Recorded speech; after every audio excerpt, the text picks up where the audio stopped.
talked at length on this channel before about the sudden surge in popularity of arcades and video game cabinets in the 1980s. It was a wild time to be a teenager, halfway through this generation of pop culture where video games were starting to be taken seriously in the public eye. No longer were video games a goofy nerd's hobby, as it was possible to find games of all shapes and sizes that appealed to a variety of different people. Games like Space Invaders and Centipede were popular with young boys because they challenged a person's dexterity at the same time as their aggressive tendencies. The iconic arrival of Pac-Man was also one for the history books, attracting a notably large female margin as well because of its simplicity and its cartoon style. These games exploded in popularity, and after making their impact in the arcade market, soon saw arrivals on home console releases, allowing for players to practice their strategies in their living rooms before going for high scores on public cabinets, where they would emblazon their initials upon them for everyone to look at with scorn or adoration. Among the many titles to enter the limelight in this era, few would go on to spawn a legacy as fantastic and iconic as the Yellow Rotunda himself, but there were a couple that came pretty close. One notable franchise was able to make a sizable splash in arcades around the world in 1981, carrying a respectable legacy even today. I'm of course talking about the spring-legged, log-hopping amphibian simply known as Frogger. As with most games from this time in early video game development, the details on the creation of Frogger are a little sketchy. Most studios from this time were super stingy with their talent, doing everything in their power to hold on to their staff as the industry surged. All the big hitters wanted to keep their people to themselves, so they would often avoid publishing the names of individuals who worked on their projects. It wasn't until video games started hitting the home console market in full that they began to credit the individual artists, programmers, and designers with their work, and even then, a bunch of them went off pseudonyms instead of using their legal names. As a result, a lot of misinformation gets juggled around through word of mouth and online posts. There's this one video I found by pac-man QC that talks about a Japanese man named Akira Hashimoto who pulled up to a traffic light one day and noticed a frog on the side of the road attempting to cross, getting the inspiration for the main gameplay loop of Frogger.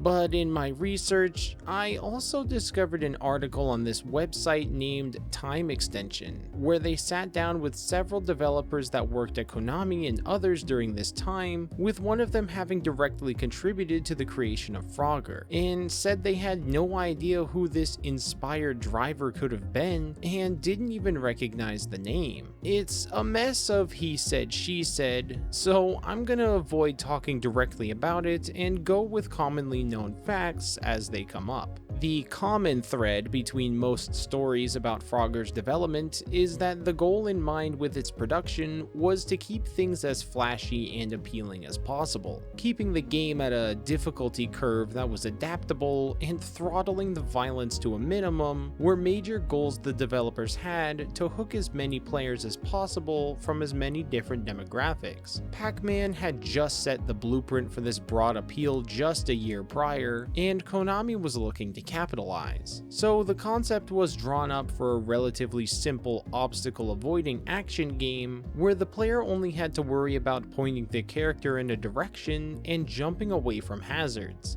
The player's mission was to bring 5 frogs from one side of a busy street to several homes on the other side of a river, with increasingly difficult obstacles to avoid on the way over. Sprites on screen were colorful and obvious, and the soundscape was cute and sharp. Gameplay was quick and responsive, becoming more fast-paced as the player proceeded. This loop of advance and stop, save as many frogs as possible, was tantalizing and addictive. It didn't take long at all for Frogger to catch on both within and outside of Japan. While not necessarily reaching such heights as its pellet-munching rival, Frogger achieved incredible milestones and became a cultural mainstay. The arcade cabinet itself earned an estimated $135 million in sales alone, becoming the 12th highest grossing racing arcade game in 1981. Parker Brothers picked up the game for a home console development the next year, releasing on the Atari 2600 in August of 1982. Over the next 2 decades, Frogger would receive multiple ports, sequels, and spin-offs of varying quality, though they all resembled the game at its core. Even when the industry was shifting focus from 2D sprite-based games to the magical world of 3D models and animation, and many mascots of developers new and old were shifting to platforming third-person adventures, Frogger had refused to change. The first 3D entry in the franchise would release in 1997 on the PlayStation, and then later with a PC port, simply retitled Frogger, but more commonly known as Frogger He's Back. This game expanded upon the simplicity of the original by providing more elements of puzzles and actual maps that the player could explore as they accomplished their objectives. The game was played from a top-down perspective, keeping in line with the iconic imagery from games past. This gameplay style was carried over into a sequel in the year 2000. Having survived more than a few console generations, and with more and more video game development leaning into the third-person 3D dimension, Konami finally decided to get with the times, getting one of their in-house studios, Papa Yeti, to spearhead a new title in the Frogger franchise. This game is called Frogger the Great Quest, and is now notorious for its awful level design, terrible voice acting, and some of the worst gameplay ever to be slapped on a PS2 disc for the world to lament. This game is perhaps one of, if not the best example I can come up with, of a designer doing everything they can to try something new, only to not have it pay off at all.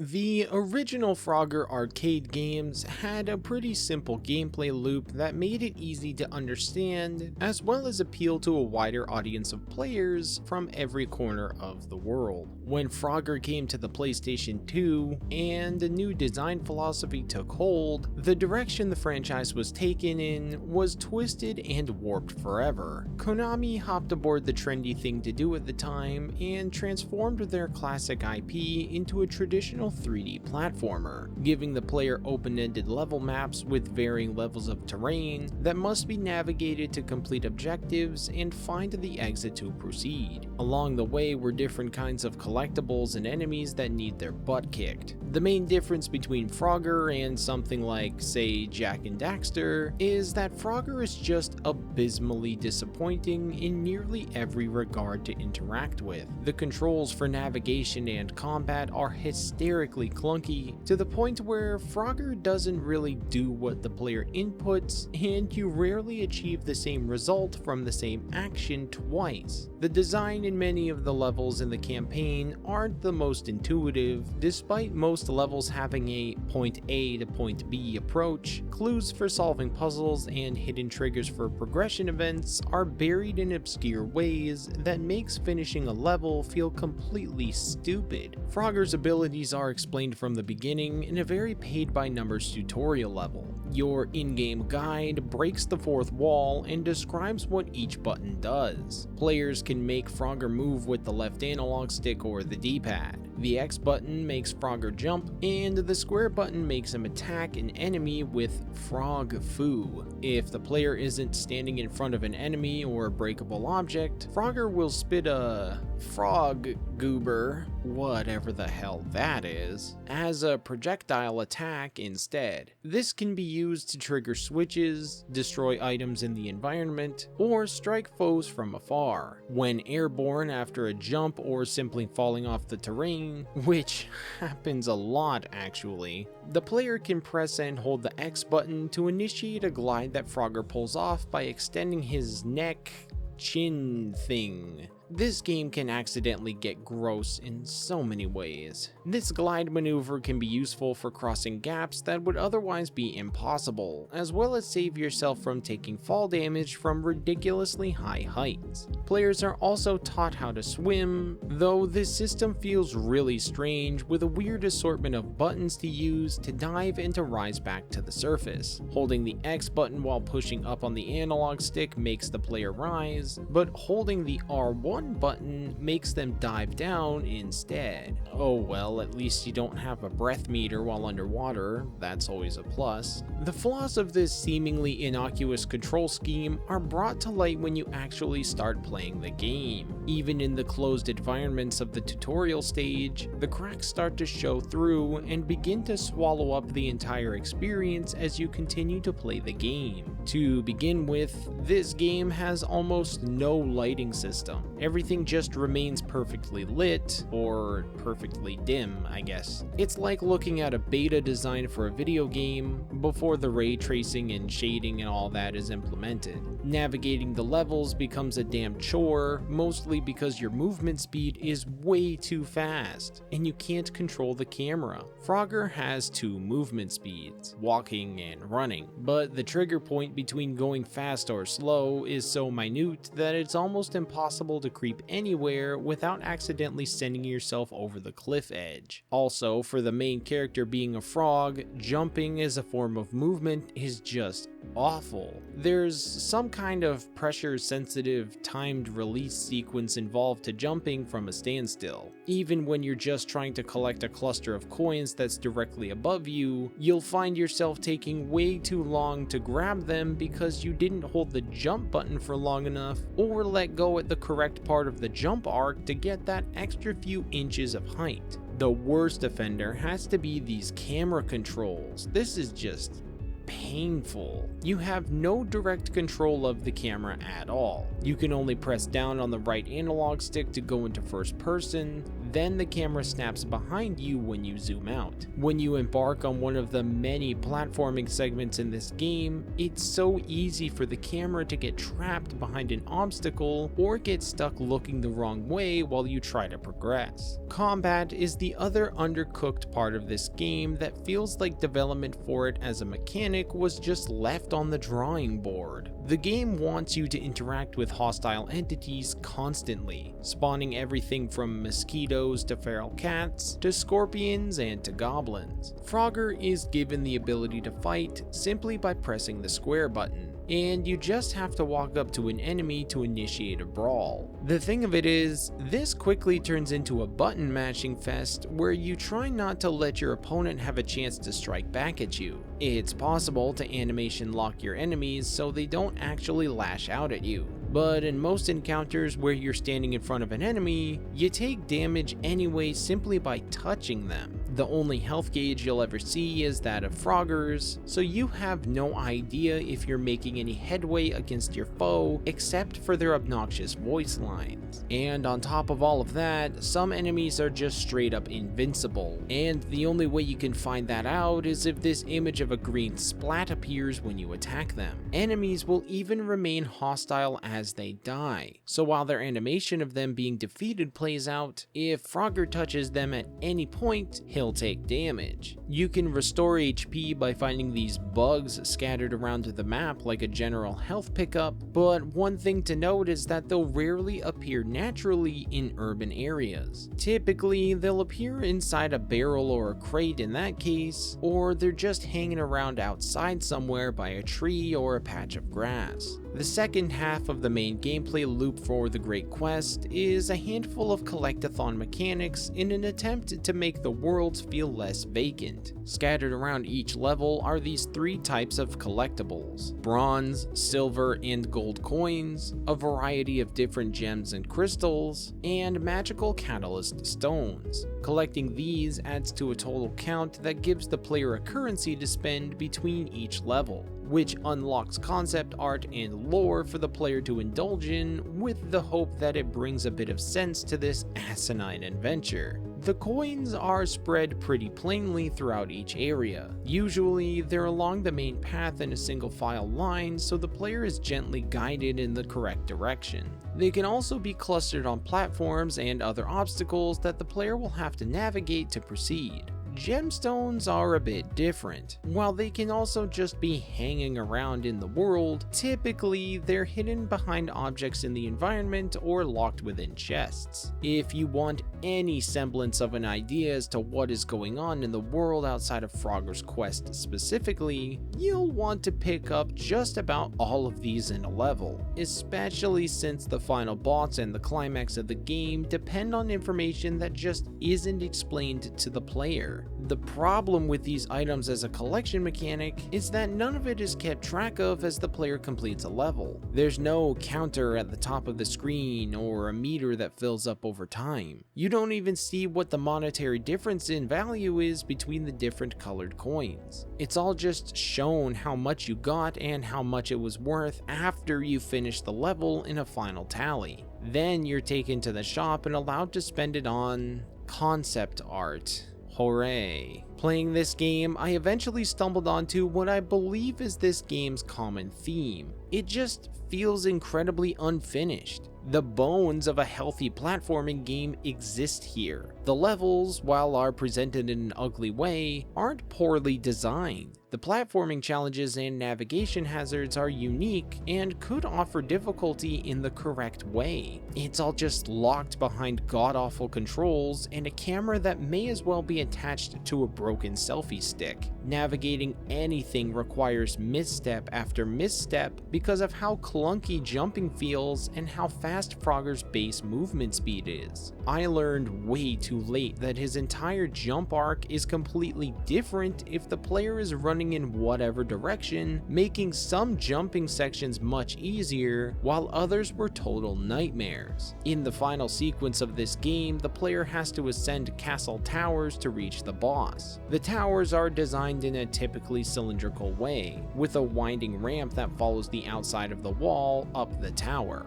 This disgusting camera angle starts following the player from the middle of the room, despite there being enemies on every floor and needing to see ahead of you to fight or avoid them. Also, when the player finishes a level, that's it. They're just done with it. You can choose whether or not to save and move on, but you can't restart the level or go back to a previous one. To play a previous level, you have to load a save from earlier in your playthrough and do it all over from the beginning, which, quite honestly, sounds like something the development team should have considered when making this game, with how obvious and apparent the many design flaws are in the thing.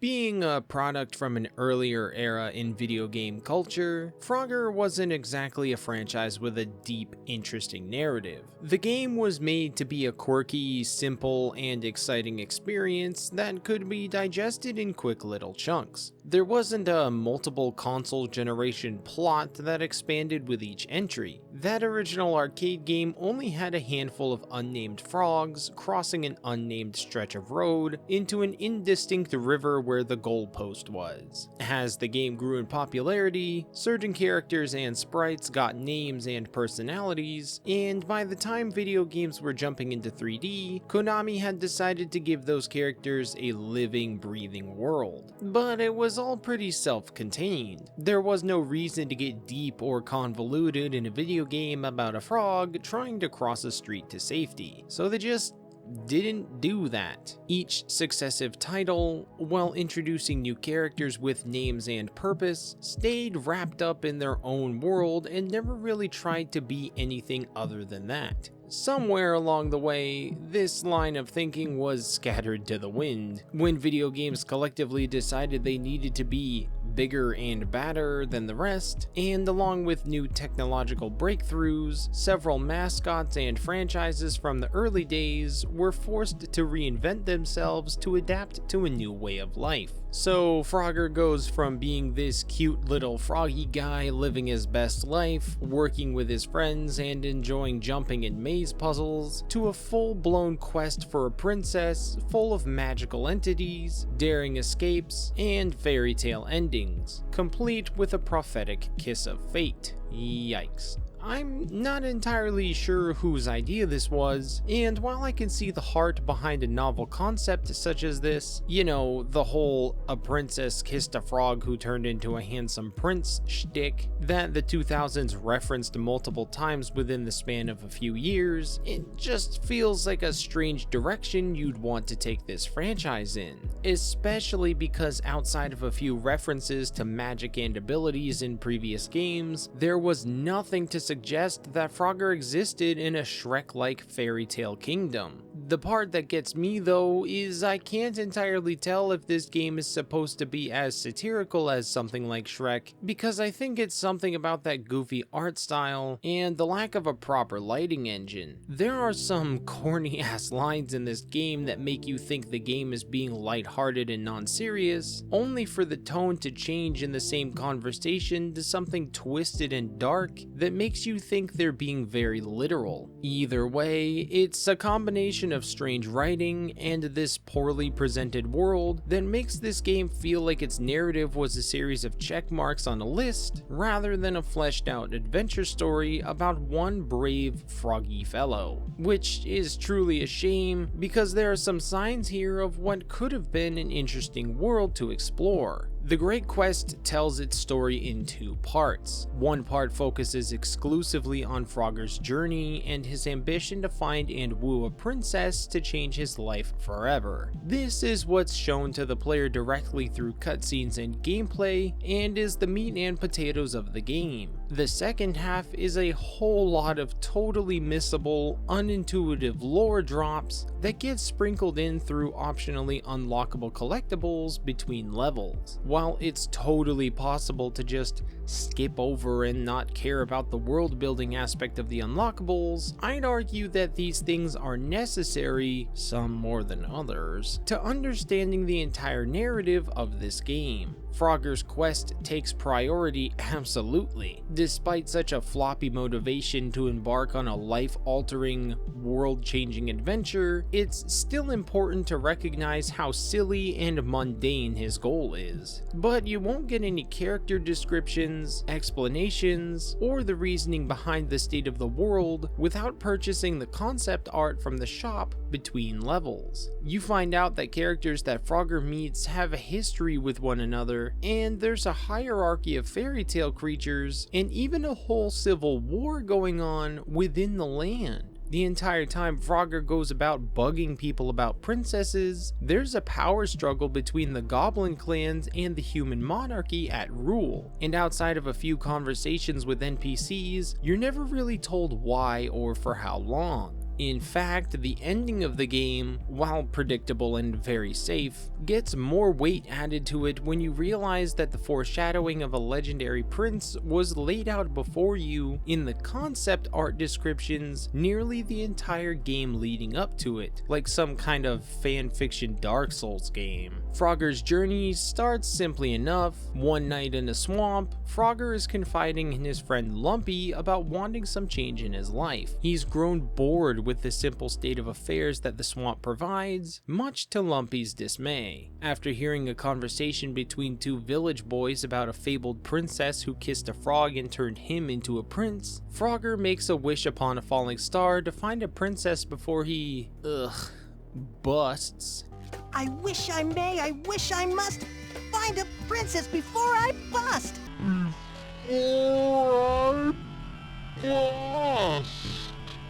and he's greeted by a fairy godmother. The fairy imbues Frogger with the power of video game mechanics and sends him on his journey. Frogger makes his way out of his swamp using a rushing river to a little pond-side village where the majority of its inhabitants have fled in fear of the oncoming goblin horde. One of the remaining village boys urges Frogger to seek out Bruiser the bear to get to the next town. But before the bear will help him, he requests a delivery of honey as a form of payment. Frogger delivers honey from the local sentient beehive and is transported to Slick Willie's riverboat, where he was led to believe he would find a princess. After tangling with the feline crew of the boat and getting into a scrap with old Slick Willie himself, Frogger discovers that the princess he was told about was actually the name of the ship, the River Princess. Willie suggests heading to the land of fairies where a princess is said to reside, and so Frogger hops aboard his speedboat and rushes off to his next destination, a riverside town ransacked by goblins. Frogger discovers that a sick fairy has been locked up in town, and with a bit of searching and punching some goblins right in the face, he finds the key to help him out. The sick fairy offers to help Frogger reach their village if he can cure him of his illness, to which Frogger agrees. Upon reaching the entrance to the Mushroom Valley, a gorge overgrown with massive mushrooms, the fairy frog mother appears again to advise Frogger to complete several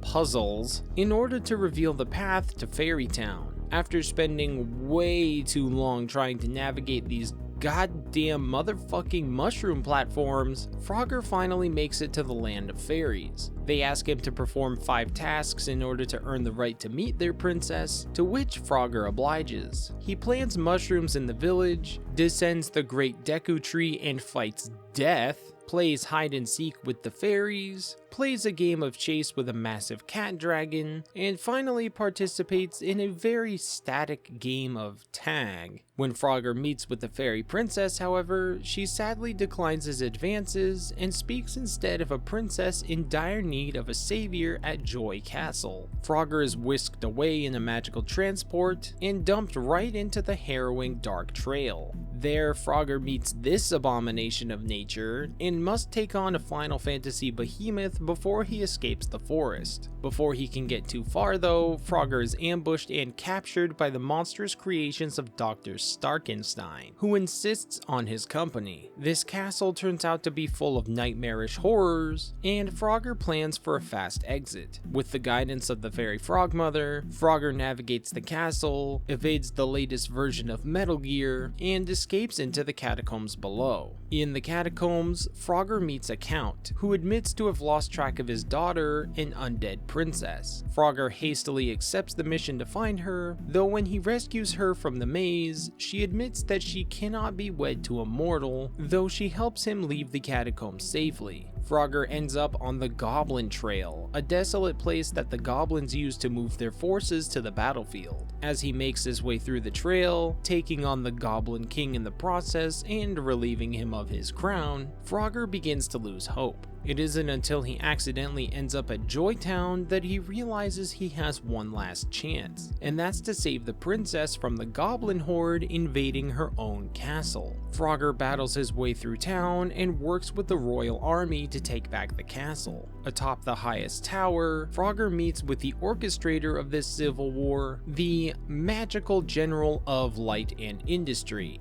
whoever the hell that's supposed to be. Frogger begins his final battle against his toughest enemy yet, and is only able to win after turning the general's own assets against him, forcing him to flee. Frogger then greets the princess with open arms and puckered lips, and receives a sloppy wet kiss for his efforts. Frogger then magically transforms into a prince of legend, and with his crown and new sentient blade, declares an official end to the war and usher in a new peace for all of Joy Kingdom. Somehow, Frogger's simple ambition of royal smooches nets him an entire kingdom. Who'd have thought? Definitely not me, and I'm the one that played this damn thing to begin with. This story is just so basic and frustrating on so many levels, yet it is undeniably charming in its heart and presentation. One could almost look past the complete lack of world building and character development simply because of that. Almost but not quite.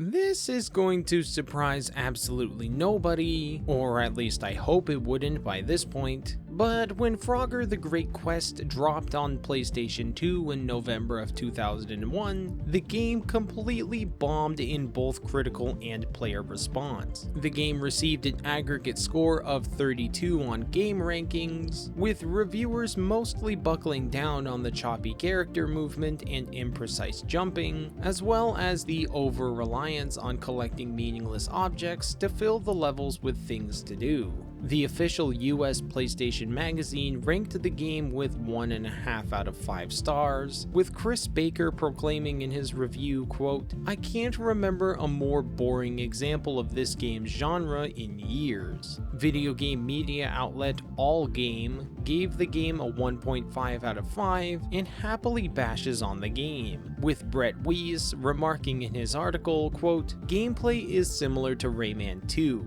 since Frogger can glide, swim, shoot projectiles, and perform similar activities. Unlike Rayman 2, however, the Great Quest is a FROGGIN waste of time." When IGN covered the game in their 2001 review, they gave the game a 3 out of 10, and David, I don't even know how to pronounce this last name, Zadirko, he finishes off his remarks on the game with, quote, "There is absolutely no reason to buy or rent this game. We recommend that you avoid it at all costs, and don't even think about letting your children or younger siblings near it."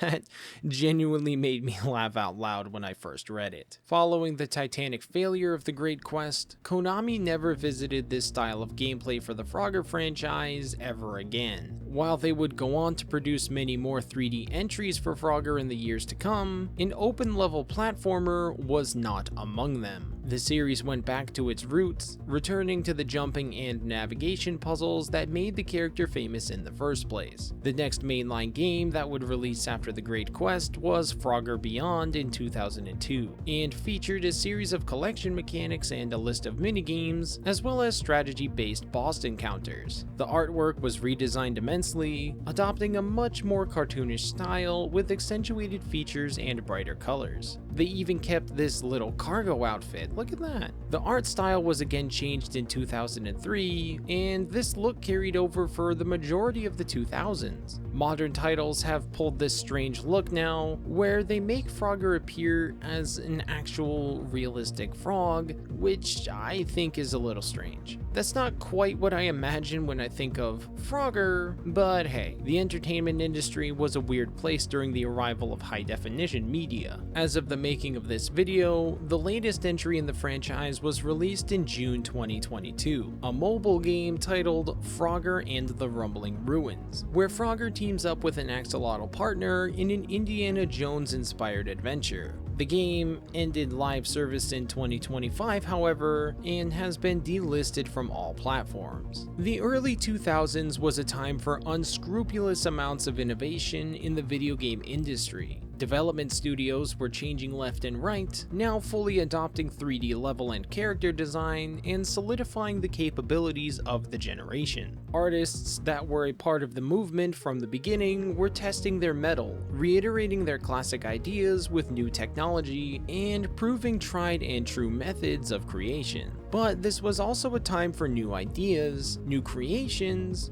and new paths. The industry hadn't worked out all of the bugs yet, and so many trailblazers were finding their way in this generation as much as the veterans of the previous ones. New studios and businesses were founded specifically with this premise in mind, to create the previously uncreated. The dawn of the 7th generation of consoles promised a new legion of creators looking to make their mark on digital history, and for better or for worse, you can really see this era as the biggest collection of startups and failures thanks to this premise. A clashing ideology of tried and true game development structures versus the revolutionary boundary breakers. It then shouldn't be so far-fetched that compared with the number of success stories from this era, there is a remarkable amount of cascading failures to match it, and perhaps even surpass it. It is unfortunate to say then, as I've hopefully presented, Papa Yeti Studios' foray into this combative time in video game design, with one of gaming's most iconic franchises in history, falls into the latter half of this discussion. Frogger: The Great Quest is a near-perfect example of staying within your boundaries. The Frogger series contains some of the simplest, yet most effective gameplay out there. The premise is simple: you just need to cross a busy few lanes of traffic, and evade traps as you make it to your goal. It has colorful imagery, a timeless aesthetic, and can be enjoyed by a wide audience the world over. So why did any of that need to change? I think the simplest answer to that question is to just check in with the trends at the time. Gaming was no longer about enjoying times in social arcade settings and simple puzzle games like that. Video game fidelity was improving on an almost daily basis in this era as technological strides were being made constantly. So with the span of an entire console generation evolving, and the subject matter of video games catering more towards a maturing audience, the logic seemed to make itself clear. In order to stay relevant, even something as simple as Frogger had to change. But these changes, as it would turn out, would not remain for the better. This game nearly destroyed the Frogger franchise. The game sold terribly and reviewed some of the worst scores out there. Some important lessons were definitely learned here, and it seems to have affected the development of future titles even today. Perhaps there is a future somewhere out there where Frogger succeeded as a mascot platformer, but unfortunately, or otherwise, that's just a future we won't be seeing anytime soon. But maybe in the end, there's nothing wrong with that at all. Sometimes it's just fine being good at what you do already, knowing that sometimes trying something new won't necessarily pay off.